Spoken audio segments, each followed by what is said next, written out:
Relationship advice. My 37 male wife, 37 female, has decided she's going to transition to be male, and is trying to convince me to stay. We've been together 12 years, married 3.5. Last year during lockdown, she told me she thinks she should have been born male, and thinks she's trans. I mean, obviously I'm gutted, but as she wasn't sure, we were going to work on it, do therapy/counseling etc. It's been a bit hit and miss. It's gone downhill a bit, because she's a lot more masculine in how she dresses and presents, and I'm not really that attracted to her anymore. In fact, we haven't had intimacy in ages. Since Elliot Page came out, she's gone into overdrive. But at the start of the week, we were really down and depressed together. And she admitted she realizes she definitely is a man and wants to identify as a male. To the extent she wants to start hormones and have surgery one day. I'm straight. I like women, and the thought of having intercourse with men repulses me. So, I said I think I may have to bail. But she's trying to convince me to work on it, carry on with therapy and counseling. Nothing is ever a good enough excuse. I say I'm not gay, her attitude is, don't love the gender, love the person. I say intimacy is important, and don't want to sleep with a man? She says we can have a platonic relationship and have boyfriend and girlfriends, and still be together. She's trying to get me to make an urgent meeting with my therapist to talk it out. What's to talk out? I'm not gay. Not gonna lie, I feel so awful and betrayed. I've been trying to support her, yet feel like I have nothing for myself. And as much as I ain't gay, I do love her. I know technically she's going to be a he soon, but to me, she's my wife and life partner and I feel guilty. Do I just go, nah bro, divorce please? Or do I go to therapy or work on it? Now for the top advice. You don't owe your wife/him anything, honestly. They are no longer the person you married, and you both deserve a fulfilling marriage, in all ways. You can support your spouse, but you don't have to stay married to them to do so. Well put, you're a smart fellow or lady. Exactly. She's probably scared of losing him as an anchor given this is a massive transition. OP, be supportive and assure her you'll still remain platonic friends. You just don't need to be married. She can't have her cake and eat it too. If you're both dating while married, what does that mean for the people you date? Or when one of you wants to move on first? It's better to be platonic already, and stay friends through all these changes. You still love her, and she's right, it will likely become platonic love. She doesn't realize that's a given since you're not physically attracted to men. OP brought up Elliot Page. I wonder if he's aware that Elliot had to divorce his wife because his wife is a lesbian. It's hard, but all the therapy in the world cannot make OP gay. I went through the exact same thing with my ex with the genders reversed. I'm a woman, my ex is MTF. We had been together for 11 years when she announced that she was a woman. I was in the exact same boat as you, not gay, not remotely interested in having a physical or romantic relationship with a woman. We tried an open relationship and frankly, it was a disaster for us. We went to couples counseling. We even sought a non-binary counselor who specialized in these issues and open relationships. It was an absolute mess. I can't tell you how many times I was called a TERF phobic. We ultimately split up. We are both in relationships with other people right now, and we are both really happy. We have a child together. I have primary custody, but our co-parenting relationship has been very harmonious so far. I consider my ex a friend, and I'm extremely grateful that we are on the same page on all the big issues as far as raising our child. I'm completely supportive of her transition, and I'm thrilled that she's in a new relationship and they are really happy together. Her girlfriend has met her daughter and they seem to love each other, which is great. Feel free to PM me, since I understand exactly what you're going through, and not a lot of people do. There's a subreddit called r/mypartneristrans, but it's not the most helpful for those of us who are struggling with not being attracted to our partner's genders, and not being able to get past that immutable fact. But I pass on the info in case there is something helpful in it for you. Ultimately, this is a situation where no one is right and no one is wrong. There are no villains. Your spouse didn't intentionally mislead you, and you aren't intentionally rejecting their transness. But that doesn't make any of this easy. I still struggle with some lingering feelings of trauma, mostly around being able to trust my judgment of people. I was completely 100% blindsided by my partner's transition, and I can't shake the feeling that that's a failing on my part, that I should have known somehow, that I could have prepared myself. I couldn't have. I didn't do anything wrong, and neither did she. But it's something I struggle with anyway. You're not romantically attracted to males. That's all there is to it. Don't let this person try and manipulate you against your will. Tell him honestly that you support him being the person he truly is, but you need the same respect in return. That you aren't gay, aren't attracted to men at all, don't want to be married to a man, even platonically, and no amount of therapy is going to change that. Any more than therapy would be able to change him. That you accept him for who he is and how he wants to live his life, and need him to accept the same of you. Now for the next story. I, 26 male, recently found out that my fiancée, 28 female, has hit her massive debt for me for our entire relationship. I'm thinking of calling off everything and leaving, but everyone around me says I'm overreacting. So, over the last 48 hours my life and relationship has basically gone off the deep end and I need some advice. I've been with my fiancé for a little over 3 years now. We met through friends and started dating soon after. I proposed at the beginning of the year and we were planning to try to get married this summer. Due to a certain worldwide event, we had to put that off though. Outside of the normal relationship trouble that most people have, our relationship has been great. I really felt like she was the one and I loved her. But, it turns out she's been lying to me about her financial situation. My fiancée has never been in a good situation financially. She never went to college and works as a server full-time. This never was a problem for me. I went to trade school and make enough money to support both of us if needed. I have had to give her money before to help her when we were dating and this never bothered me. We ended up moving in together specifically to help her out in this area. This was never a problem for me, as I really don't care about money. However, this week I found out that she's been lying to me about how bad her financial situation actually was. When we moved in together my fiancé claimed she only had about $6,000 worth of credit card debt. I gave her the money to pay that off when we moved in together so that it wouldn't be a problem in the future. Well, it turns out this was a lie. This week I found out that she has much more debt. Over $110,000. She did not tell me this. I found this out when a debt collector called me. It turns out when she moved in with me, she didn't inform any of her creditors that she moved. Even though I don't care about the money, this pissed me off to no end. I confronted her yesterday about this and she claims that she was so afraid she was going to lose me at the start of the relationship, so she decided to just not tell me about her massive debt, and was going to wait till after we were married. For 3 years she just decided to lie to me. I called off the marriage then and there, and packed a bag and left for my parents' house.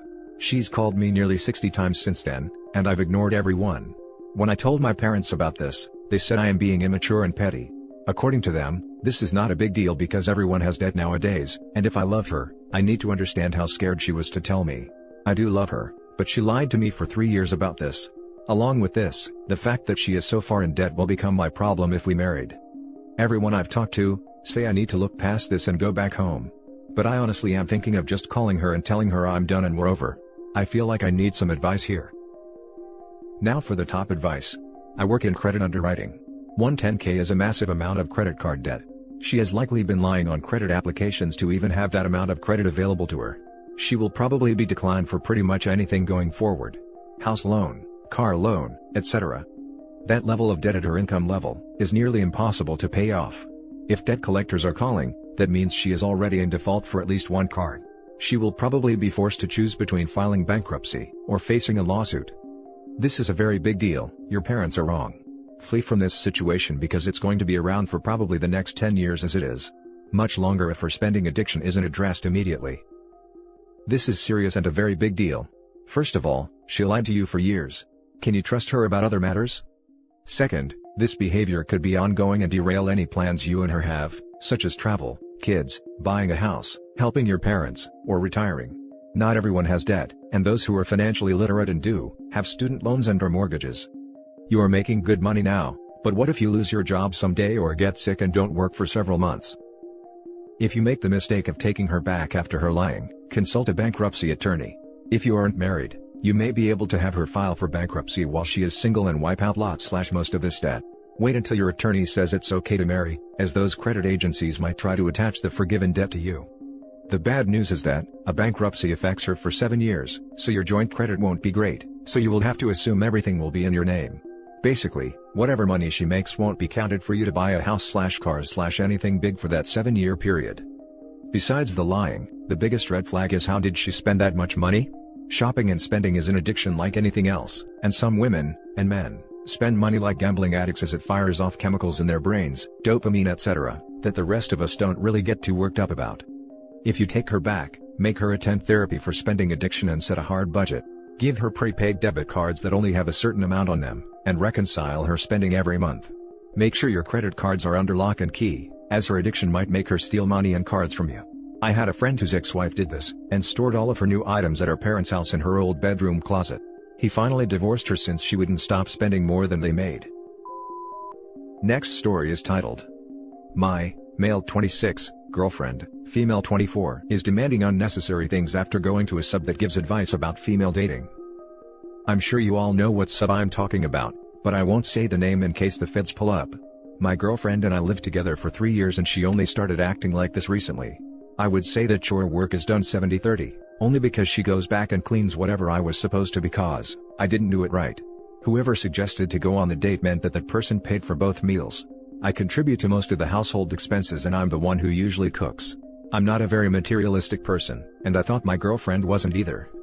It really started around Christmas. She got me a PS5, that is the only thing I asked for. For weeks, she had been saying surprise me, which I did. I knew how costly the PS5 was, so I measured up to that price. Everything I got her was about the same price of the PS5. She seemed very bland with her reaction. She said thank you and went to go call my sister, who was also her best friend.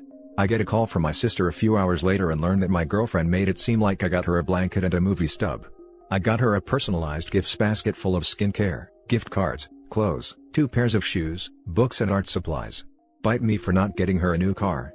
Now she's saying that I always make her pay. She's the one who always wanted to go out. I like to stay in. I'm only cooking what I like. I never clean correctly and she expects me to pamper her all the time. I'm so freaking done with all of it. I mean, the other day, she asked for a new phone. She has an XR that still functions amazingly and she has a job.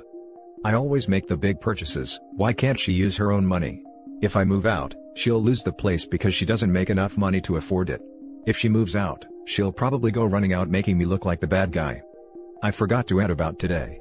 I surprised her with breakfast in bed and chocolates, like I always did on Valentine's Day. I thought it was some kind of sweet tradition. She responds that she can't wait to see what else I planned. I didn't plan anything else. Point is, I needed to rant. She can't expect me to treat her like a queen when she's acting like a jerk 24/7.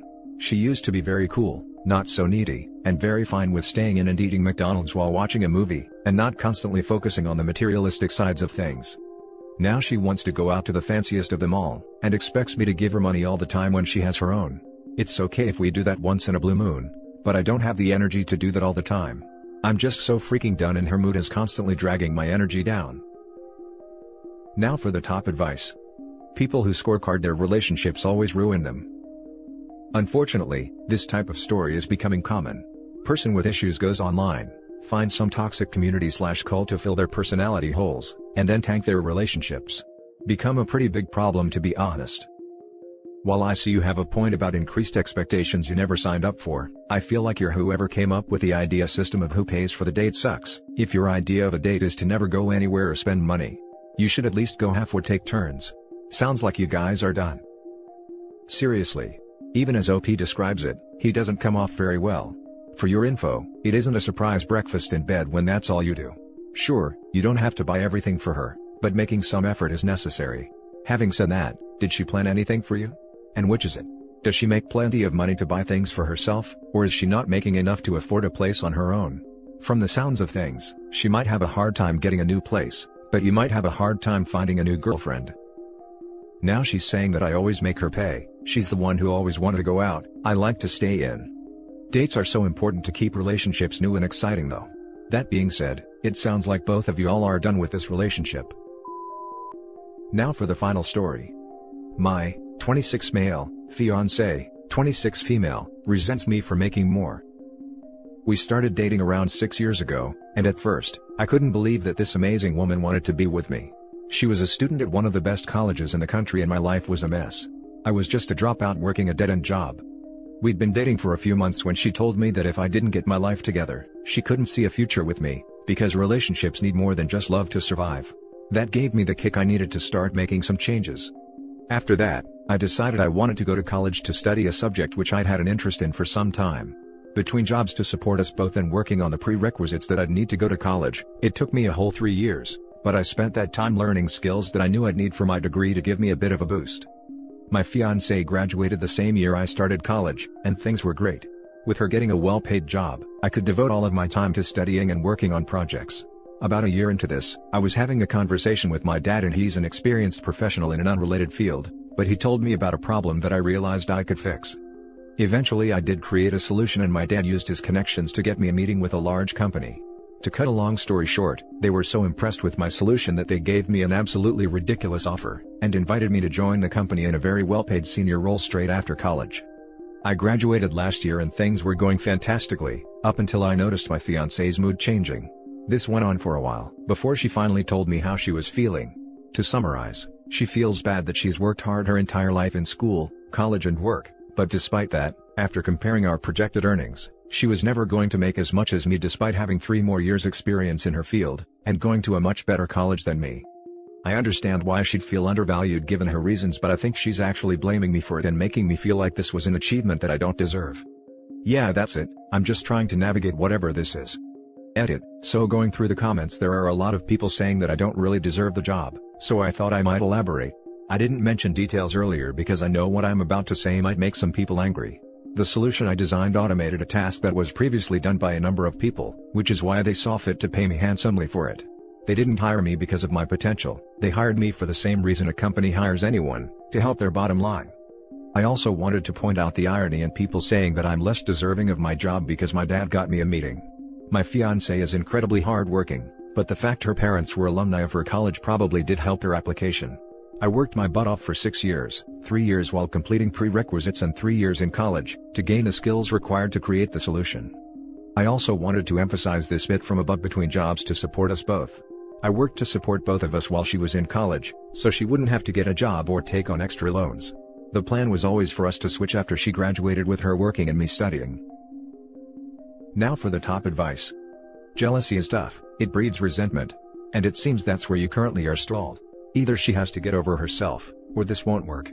A healthy significant other would be beyond proud of you. That you had an opportunity and nailed it. Hard. I would be so proud of my spouse's success, I would be bragging everywhere. Not because of any money, but how he solved the issue. Smart is so sexy. I brag about my higher earning wife all the time. I used to make more than her, but now she does better than me professionally, and couldn't be prouder. Yeah, my wife and I have always just looked at each other's earnings as our money. In the end, household income matters most. We have a saying, same pants, different pockets. It's all ours no matter who makes it. Seems like a more healthy way to approach a lot of marriage issues, not just money. Tell you what, gonna go a different route. Your partner doesn't resent you personally, at least not based on what I'm reading. There is likely something deeper here, and I recommend couples counseling.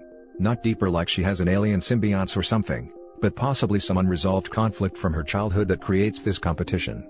The counseling will help ease that out of her, under the guise of the two of you creating a more meaningful and deeper relationship. Which honestly can't happen unless she deals with this. Let me put it this way. If you offer to quit your job and make less, would she agree to you doing that? I doubt it. Which means it's not about you, it's about her. On the surface it's jealousy, but there is likely some hurt under there fueling it, that was activated when this happened. You're gonna have to get to that if this is going to resolve. Best of luck to you. It's not about the grades you make, but the hands you shake. People who don't realize this are fools. Who you know is vastly more important than what your qualifications are. And that's it for this video, guys. If you have thoughts to share, leave a comment below. Don't forget to hit like and subscribe if you like this content. I'll catch you in the next one. Good day everyone.